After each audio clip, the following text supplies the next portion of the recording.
swine flu could mutate with bird flu has been suppressed by the World Health Organization for political reasons.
Wait, what exactly is your accusation then? Are you saying that swine flu was actually manufactured?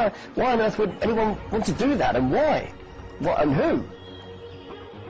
Well, there's a variety of reasons for that. One is, of course, that it would increase sales for new vaccine manufacturers in the pharmaceutical industry. The other would be to just create this worldwide crisis. We know a lot of people thrive economically on crazy situations. I reported in May that after speaking to people who are researching, these are scientists researching this new hybrid flu, that it was basically engineered from genetic material taken from a dead Inuit woman who died of the 1918 pandemic, also known as the Spanish flu. It was determined that this particular flu was gene spliced from two forms of human flu, two forms of swine flu, and one form of human flu. The problem is, when they looked at the molecular clock, they determined that it was rapidly mutating in humans. Dr. Andrew Gibbs is the scientist in question. His near four-decade career in virology included research that led to the invention of the antiviral Tamiflu. Professor Gibbs joins us from Canberra in the Australian Capital Territory today. Dr. Gibbs, good afternoon. Thank you so much for joining us. You mean that this was a man-made scenario and had nothing to do with swine, had nothing to do with the pigs? One of them that I believe should be considered is just what you've outlined. We confirm exactly. Namely, this is a new flu. It's only just recently emerged. But you may know that flu has 8 genes. And it turns out that 6 of those genes came from viruses that were almost certainly very closely related to other viruses found in pigs in North America, whereas 2 of its genes came from swine viruses found in Eurasia, but hadn't previously been found else other than in Eurasia, certainly not in North America. Mm-hmm. But each one of those 8 genes, instead of just evolving at roughly the same sort of rate as all the genes related to it, they had actually speeded up at some time in the past before we got them. The ones that are in the new flu have been going along at about 3 times the rate of those in influenza. And it's not just one of them, it's all 8 of those genes, including the 2 from Eurasia. The problem is, when they looked at the molecular clock of this enzyme, they determined that it was rapidly mutating in humans. The problem with that is, of course, any new mutated version of this particular virus would be immune to any vaccine already created to handle the previous type of virus. Meanwhile, if suspected swine flu cases in South Korea turn out to be real, then Asia could face an epidemic. That's coming from a Hong Kong microbiology expert who claims that genes in the flu have already mutated, adding extra unpredictability to the problem. Yeah, this is very similar to the 1918 virus. The 1918 virus actually, like this one, it started. There was a bit of a surge in the spring of 1918. Then, at the end of September and October, it peaked in a very big way. Let me me just interrupt you there. You're saying that this virus could actually be deliberately made to be vaccine-proof. I mean, how can I be sure of that? Well, the research community has determined this, and it would seem that with the feeling that this could have been genetically engineered on purpose, that this begs of a FBI and Royal Canadian Mounted Police investigation. Jane briefly is an Austrian journalist.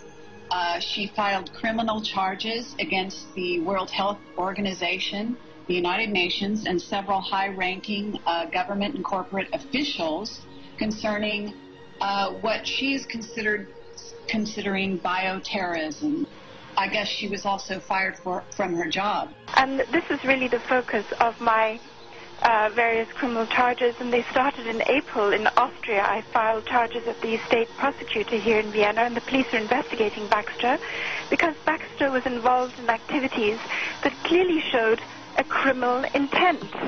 They were caught contaminating 72 kilos of vaccine material with live bird flu virus, a virus that was incidentally supplied by WHO, and then distributing it with a false label to 16 laboratories in 4 countries. And if it had not been caught by a lab technician in the Czech Republic, it would have sparked a pandemic.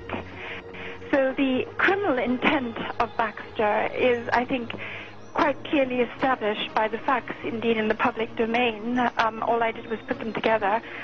And that is why I think people are rightly concerned about this whole move by companies like Baxter, who have a huge influence on WHO and the World Health Organization, to force all entire populations around the world to take these very vaccinations. This attempt to trigger a pandemic failed because of the alertness of people in the Czech Republic who detected it in a laboratory in biotest. However, it has now turned out that Baxter still has at least a large amount of that 72 kilos of bird flu, and we're coming to a point where we have only perhaps a few weeks until the government here in Austria and other governments around the world intend to start injecting people with so-called swine flu vaccine material, which we have every reason to fear is going to be a big hazard to our health and has been designed to be a hazard to our health, even if it isn't contaminated with the live bird flu virus, as it might well be.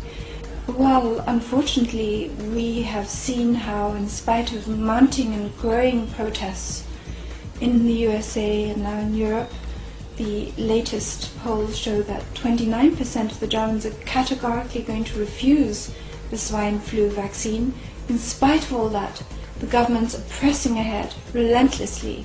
WHO is pushing with tremendous determination this unwanted, unnecessary and dangerous program on us, and it's coming in just a few weeks. However, if it turns out that hundreds of thousands and millions refuse to go, then they cannot carry it through.